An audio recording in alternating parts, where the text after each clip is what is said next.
Hello students, welcome to the online classes provided by MDN Public School of Kalayat. मैं मनीषा धीमान आप लोगों को 6th class के लिए इंग्लिश ग्रामर पढ़ा रही हूँ। और कल जो हमारा लेक्चर था वो हमने वर्ब के ऊपर किया था, रिवीजन लेक्चर था कि वर्ब वो मैं फेयर नोटबुक में आपके करवा चुकी हूँ। आपने उसको डेफिनेशंस को राइट डाउन कर लिया होगा। तो मैंने आप लोगों को होमवर्क दिया था कि ट्रांजिटिव, इंट्रांजिटिव और डी ट्रांजिटिव के बारे में आप खुद से गूगल से सर्च करेंगे। आई होप सब ने किया होगा। और कुछ डेफिनेशन मैं लिखवा रही हूँ, ये आपने लिखनी भी है अपनी नोटबुक के अंदर। लास्ट जो वीडियो का लिंक है वो डिस्क्रिप्शन बॉक्स के अंदर आप लोगों को मिल जाएगा। जिस भी बच्चे ने लास्ट लेक्चर अगर नहीं देखा है, प्रीवियस लेक्चर कोई भी नहीं देखा है, तो वो देख सकता है ईजीली। मेरी हर वीडियो के अंदर मैं अपनी लास्ट वीडियो का लिंक जो है डिस्क्रिप्शन बॉक्स में देती हूँ। आपको सारे लिंक्स ऐसे ही बैक सीरीज़ में मिल जाएंगे। कोई क्वेरी है, मुझसे कुछ पूछना है, कोई क्वेश्चन है, तो कमेंट बॉक्स के अंदर कमेंट करिए, उसका रिप्लाई मैं आपको करूँगी। कोई क्वेश्चन आपने पूछना है मुझसे या कोई भी सब्जेक्ट रिलेटेड क्वेश्चन है, आप मेरे से पूछ सकते हैं।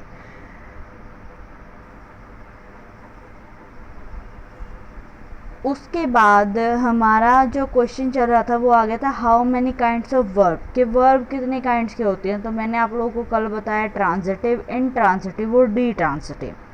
अब फेयर नोटबुक पे आप लोगों ने इनकी जो डेफिनेशंस लिखनी है वो कुछ ऐसे होंगे बच्चों। ट्रांजिटिव वर्ब मैंने कल भी बताया था। ट्रांजिटिव वर्ड आप लोगों को ट्रांसपेरेंट जैसा नहीं लग रहा? ट्रांसपेरेंट यानी जिसके आर पार दिख सकें, जो खुद कैपेबल हो कोई भी दूसरी चीज़ दिखाने के लिए बाहर की, सब साफ साफ दिख सके। तो उसी तरह से यही बेस बना के चलो कि ट्रांजिटिव वर्ब भी क्या हुई, वो वर्ब हुई जिसको खुद को कंप्लीट करने के लिए किसी की भी यानी किसी भी ऑब्जेक्ट की नीड नहीं है, वो हमारी क्या है, ट्रांजिटिव। ट्रांजिटिव यानी कि साफ साफ दिखने वाला। अब साफ साफ एक बात बताओ, एक वर्ब है, ठीक है, वो साफ साफ देखना है आप लोगों ने उसे। देखो, ट्रांजिटिव जो वर्ब अपने ऑब्जेक्ट पे डिपेंड करती है, ठीक है, कंप्लीट मीनिंग के लिए, वो हुई हमारी ट्रांजिटिव वर्ब। उसके बाद अब इसी का अपोजिट कर लो, इंट्रांजिटिव। इंट्रांजिटिव हुई वो वर्ब जिसको कंप्लीट होने के लिए किसी ऑब्जेक्ट की ज़रूरत नहीं है। इन से मतलब नहीं है और ट्रांजिटिव से मतलब है, ठीक है, तो वो हमारा क्या हो जाएगा, इंट्रांजिटिव। तो डेफिनेशन कुछ ऐसे है, देखो, A verb that requires an object to complete its meaning is called a transitive verb. एक वर्ब जिसको कंप्लीट होने के लिए किसकी नीड है, कंप्लीट होने के लिए किसकी नीड है, ऑब्जेक्ट की, वो हुई हमारी ट्रांजिटिव वर्ब। जैसे निशा मेड अ डोल। अब इस ए डोल को छुपा लो, निशा मेड बोलो, निशा मेड, निशा बना रही है, निशा ने बनाया। क्या बनाया?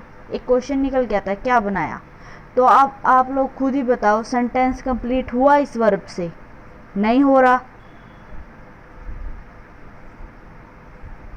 हो रहा है या नहीं हो रहा? नहीं हो रहा ना। इट मीन्स ये जो मेड वर्ब है ये ट्रांजिटिव है। इसको पूरी होने के लिए किसकी ज़रूरत पड़ेगी, ऑब्जेक्ट की। तो निशा मेड अ डोल लगा के हमने क्या किया, इस वर्ब को कंप्लीट किया, ठीक है। नेक्स्ट हमारे पास है इंट्रांजिटिव वर्ब्स। इंट्रांजिटिव, इसमें ऑब्जेक्ट की रिक्वायरमेंट थी और नीचे वाले में ऑब्जेक्ट की रिक्वायरमेंट इन मतलब नहीं, नहीं है, ठीक है। जैसे अ verb that does not require, एक वर्ब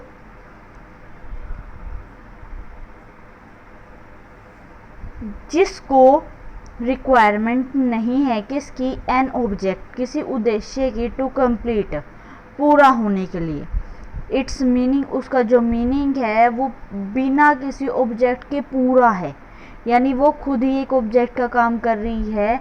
उसके अंदर क्या का जो क्वेश्चन है वो तो आता ही नहीं। But make sense by itself, और उसके अंदर जो सेंस है वो खुद ब खुद बन जाती है, is called an intransitive verb. वो क्या बोली जाएगी, एक इंट्रांजिटिव वर्ब बोली जाएगी। क्या बोली जाएगी, intransitive.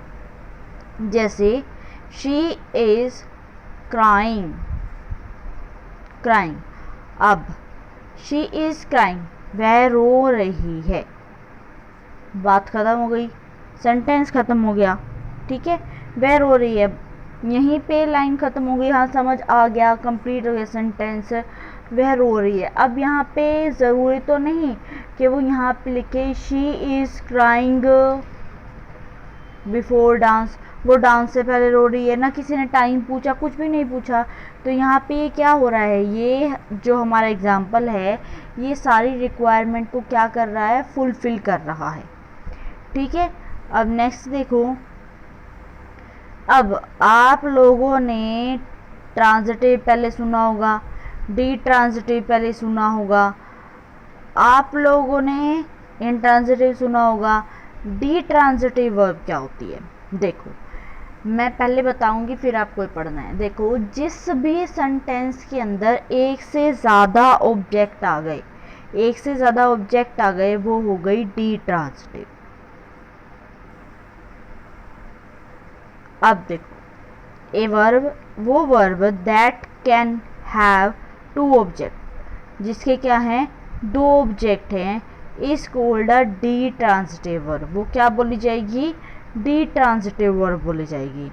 A verb that can have two objects is called a ditransitive verb. ठीक है, एक और चीज़ बच्चों, शायद मेरा जो लास्ट लेक्चर रहा उसमें ये ट्रांजिटिव और डी ट्रांजिटिव को लेके थोड़ा कन्फ्यूज़न हो गया है शायद से।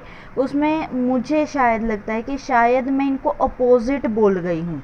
तो अगर आप पिछली वीडियो देखें तो उस चीज़ को आप नोट मत करना, राइट डाउन मत करना, क्योंकि बाकी मुझे कंफर्म नहीं है, शायद उसके अंदर ये दोनों चीज़ें अपोजिट बोली गई हों, बट जो रियल डेफिनेशन है वो यही बनती है और करेक्ट भी यही है। ठीक है, तो डी ट्रांजिटिव वर्ब एक verb that can have two objects, वो वर्ब जिसके दो ऑब्जेक्ट्स हैं, is called D transitive verb. वो डी ट्रांजिटिव वर्ब थी। ठीक है, तो जैसा मैंने अभी बताया, जिस सेंटेंस के अंदर दो ऑब्जेक्ट हैं वो हमारी डी ट्रांजिटिव है। आई थिंक जिस तरह से मैं आप लोगों को बता रही हूँ क्लियर हो गया होगा। जैसे पानी में नमक घोल के पीते हैं ना, शायद आप लोग ये जो डेफिनेशन है इनको ऐसे ही पी गए हैं। ठीक है, अब दो ऑब्जेक्ट कैसे, ये भी सुन लीजिए। जैसे my brother gifted me a new book, मेरे ब्रदर ने, अब ज़रा वर्ब देखो, वर्ब क्या है, गिफ्ट, एक ही वर्ब है। अब ज़रा ये ए न्यू बुक को छुपोलो और अब बोलो माई ब्रदर गिफ्टेड मी, मेरे ब्रदर ने मुझे उपहार दिया था। ठीक है, मेरे ब्रदर ने मुझे उपहार दिया था, वाक्य पूरा हो गया, मेरे ब्रदर ने मुझे गिफ्ट दिया था, लाइन ख़त्म। ठीक है, मी के बाद भी फुल स्टॉप लग सकता है, यानी मी भी एक ऑब्जेक्ट बन सकता है। अब ज़रा इसको बोल के देखो, my brother gifted me a new book, मेरे भाई ने मुझे एक नई किताब उपहार में दी थी। तो ये भी क्या है, ये भी यहाँ पे भी ऑब्जेक्ट हो रहा है पूरा। तो इट मीन्स वो सेंटेंस जिसके दो ऑब्जेक्ट हों वो हमारी क्या होती है, क्या होती है, डी ट्रांजिटिव वर्ब। ये आपने डेफिनेशन अपनी फेयर नोटबुक के अंदर लिखनी है, अगर किसी बच्चे ने नहीं लिखे है। अगर लास्ट लेक्चर आप देखोगे, अगर वहाँ पे लगे कि शायद, मुझे जहाँ तक लगता है मैंने ये अपोजिट बोल दिया है वहाँ पे, सॉरी स्टूडेंट्स, बट राइट ये हैं। ओके स्टूडेंट्स, जो ट्रांजिटिव वर्ब जिसको कंप्लीट होने के लिए ऑब्जेक्ट की रिक्वायरमेंट है ट्रांजिटिव, और इनट्रांजिटिव वर्ब जिसको कंप्लीट होने के लिए किसी ऑब्जेक्ट की नीड नहीं है वो intransitive. Okay students, thank you for watching this video.